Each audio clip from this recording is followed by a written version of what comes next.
Hello, আপনি দেখতে পাচ্ছেন মহাপুরের একটা আকর্ষণ বা একটা কেন্দ্রবিন্দু যে বাস স্ট্যান্ডের মোড় এখানে রয়েছে যে একটা মাছ চত্বর বলা হয়। আসলে এখানে তিনটি মাছ নিদর্শন করা হয়েছে পাথরের দ্বারা। সেই জন্য ওখান থেকে মানে মাছের মধ্যে ধারণ করা হয়েছে। তো আসলে দেখতে অনেক সুন্দর। আগে আমরা দেখছিলাম যে মাথার মুখ দিয়ে পানি পড়তো, ঝর্ণার মতো সারাদিন পানি পড়তো। তো আসলে সঠিক দেখাশোনার অভাবে সঠিক পরিচর্যার অভাবে আসলে এই জিনিসগুলো আজ বিলুপ্ত প্রায় ছিল। ভেঙে পড়ে আসলে থেকে আসলে অনেক বেটার হয়ে আছে এখন। তবুও যদি এটা আগে ঝর্ণা ছিল, পানি পড়তো আসতো, ওই জিনিসটা সহ যদি থাকতো তাহলে আমাদের আরও দেখতে ভালো লাগতো। ওই জিনিসটা আমাদের মধ্যে হতো।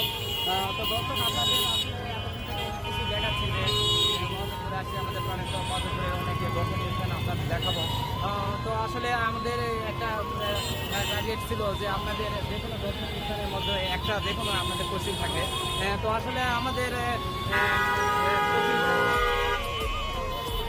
এত সুন্দর মনোরম দৃশ্য যে মাছের মোড় বা তিনটি পাথর দ্বারা যে মাছ করা হয়েছে। তো এই জিনিসটি এত সুন্দর জিনিসটা যে কত সালে তৈরি করা হয় এবং কোন সরকারের আমলে কার হাত ধরে এই জিনিসটি হয়েছিল, যে আপনাদের দর্শকদের কাছে আমার প্রশ্ন থাকবে যে কত সালে এবং কোন সরকারের আমলে কোন নেত্রীর বা নেতার হাত ধরে এই ভিডিওটি এই স্থানটি নির্মাণ করা হয় বা এই দর্শনীয়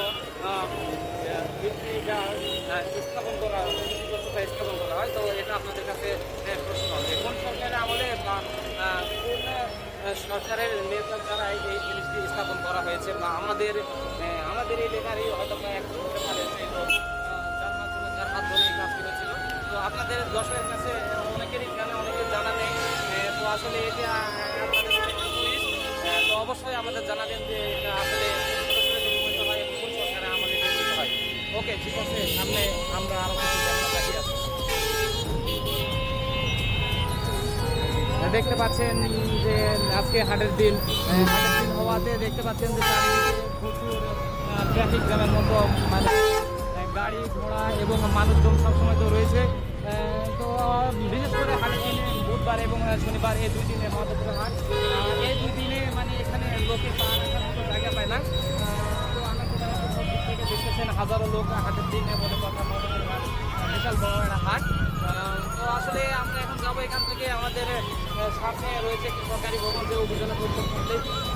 আসলে ওখানে যাবো, ওখানে গিয়ে হয়তো সরকারি ভবন ওখানে কর্তৃপক্ষ লোকজন বা সেরকম কাউকে পাবো না। যদিও না আপনাদের সমস্যা নেই, ওখানে যাবো, ওখানে গিয়ে কিছু আপনাদের ধরে দেখাবো, ওটাই আমাদের লক্ষ্য। ঠিক আছে ভিউয়ার্স, আমরা যাচ্ছি এখন উপজেলা পরিষদ কমপ্লেক্সের উদ্দেশ্যে। তো তখন আমাদের সাথেই থাকবে।